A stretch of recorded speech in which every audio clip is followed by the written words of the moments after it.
please start speaking up about things that have hurt you. Even if it's not in a public sense and you're just writing it down and maybe creating your own art in ways of where you're keeping it very private, please start letting it out.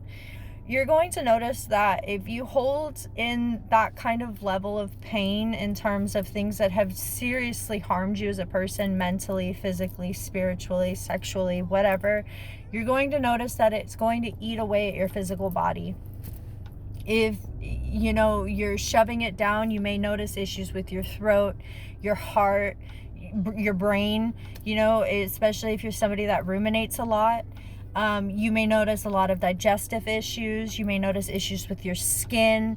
It's unfortunately a thing where our mental health can impact our physical so much. And at the end of the day, you deserve to have your story heard. Even if, again, it's not in a public sense, you're at least putting it out there in a way that you can later go back and read it and be like, wow, I did not deserve to go through that. Wow, I can't believe the lengths that I felt I had to go to in order to feel loved and to receive love. Wow, I can't believe the things I allowed to happen to me because I felt a innate sense of loyalty to people that didn't deserve it. It's one of those things where you deserve to be heard, even if it's just through yourself. One of the best things that I learned in therapy was how to separate big me from little me. So I have an inner child inside of myself that I talk very kindly to. When I get upset, I am not somebody that has a big support system in terms of when I'm upset. If I'm crying and upset, I don't have people that want to come and give me a hug and make me feel better. I haven't had that in years. I think I maybe get a hug once every few months now, but before, I was going years without any physical affection. And so I had to learn to hug myself. When I cry, I very much do this where I'll rub my shoulders. If my head's in my hands, I'll rub my hair, and I'll talk very gently to myself. Yeah, you didn't deserve that. That was very painful. You didn't deserve that, Andrea. That really hurt you. You're valid in your feelings. That's the biggest thing that I always tell myself and others. You're valid in how you feel. Granted, it may not, the facts may not always align to that, but facts aren't feelings aren't facts. So I'm going to validate your feelings. Even with myself, I'll validate the feeling, but I will also maybe do a loving reality check. So don't sit there and feed yourself complete delusions if you know that you've really hurt somebody in a situation. Take it for what it is and just try to shift and do better in that terms. But we as a society really need to get away from this mentality of, showing emotion is weak and you need to shove it all down and pretend like you don't feel anything. Because no, that's not accurate. Things are allowed to hurt your feelings. And especially if you're somebody that has been through a lot in terms of the things that you've dealt with in life. I'll give an example for me. I have dealt with an insane amount of fraud done against me. Fraud, theft, identity theft. I've had people break into my home. I've been stalked. I have dealt with an insane amount of stuff. But I allow myself to feel that and to be upset about it, and to also, while at the same time not shaming myself for not matching what society thinks in terms of where I should be in terms of career, in living my life. Unfortunately, PTSD is one of those things where when you go through it, it's painful and it's hard to bounce back. And some people genuinely don't, because it is extremely, extremely traumatic on the brain. It is very, very hard to heal your brain. It's very hard. And it takes a lot of practice and a lot of regulation. It takes a lot of support, and a lot of people don't have the proper support. And so, if you are somebody that has people, call you a bum or a loser or all these things because you're not raking in hundreds of thousands of dollars a year, you don't have a master's degree or whatever, who cares? Who cares? Be grateful that they have the things that they do.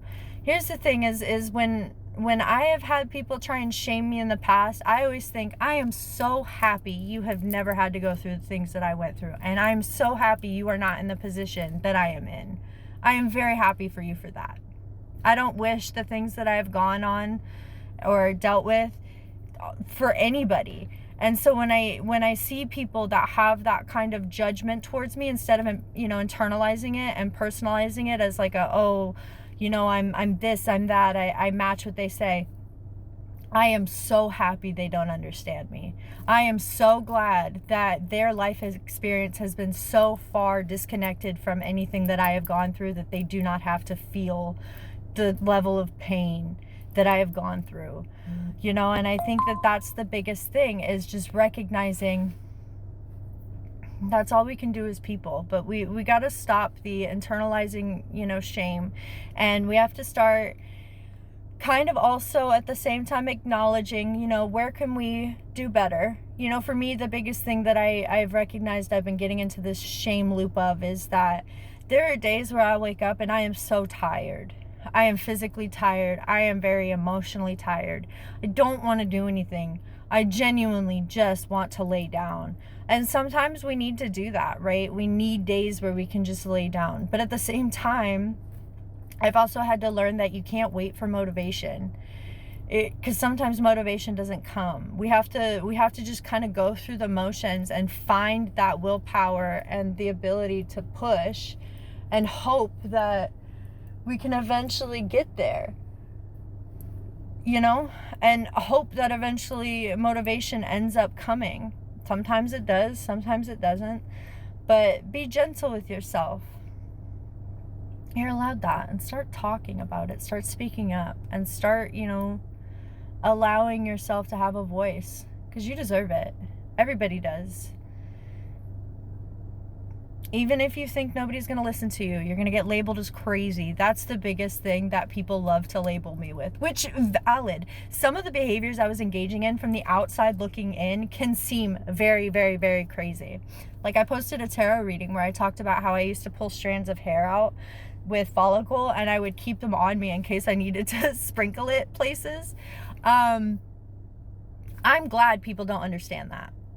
I am so glad, because people really don't get it. When you are in a place where you are dealing with things where you're genuinely scared for your life, you tend to do things that may seem absolutely absurd. But when you are genuinely in that level of fear where you think like, I'm going to go missing, nobody's going to know I'm gone, and I'm scared, you engage in really wacky behaviors.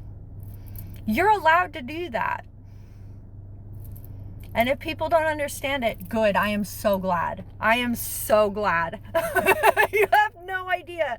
I am very happy that you have never had to be in that level of fear where you're literally in such a survival mode that you're doing things to preemptively plan for if you are no longer here. How can I make sure that, my body gets found? Or how can I make sure that people know that I was here? I'm so glad. And I know when people hear my story, they're going to be like, oh my God, I don't care.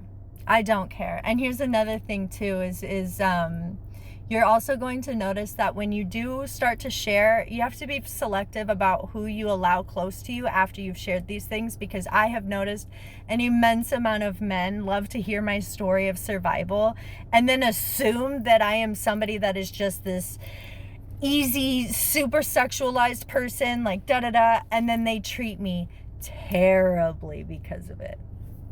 And so instead of like internalizing even that and taking it personally, I see them for where they are in terms of understanding somebody emotionally, and I just get away from them. Nah, you aren't for me. The biggest thing is stop personalizing everything and just start speaking up, because that's all you can do. But start writing your story, start talking about your story, start opening up, because holding that stuff in, it's going to eat away at your body.